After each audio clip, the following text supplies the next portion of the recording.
higher biology students, do these past paper questions with me.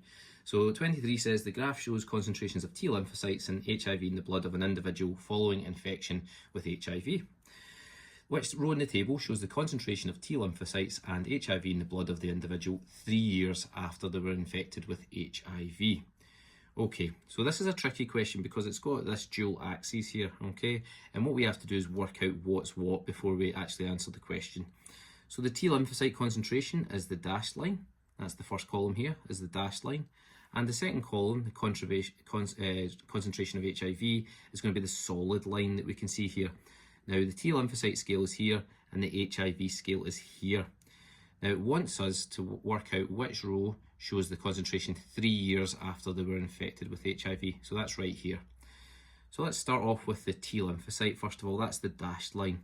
If we go up to that one, we can see it's here, and we go across the T lymphocyte scale and we can see it's at 100. Okay, so the T lymphocytes are at 100 after 3 years. At 3 years, we'll go up to the HIV concentration.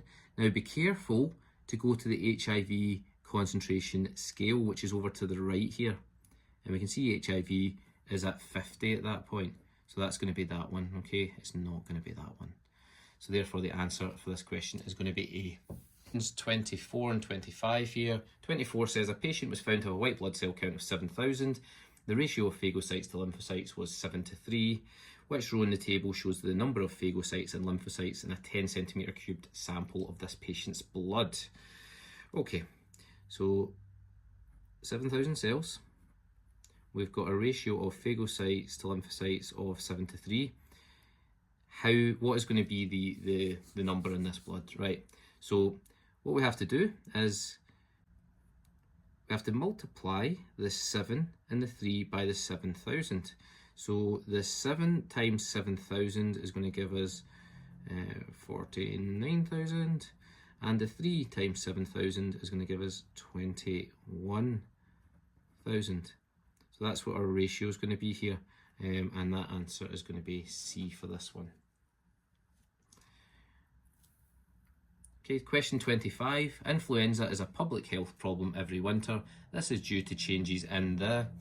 Well, hopefully we know that flu is so difficult to manage because of antigenic variation, and that's where the antigens on the surface of the virus change on an annual basis. In fact, probably more frequently than that.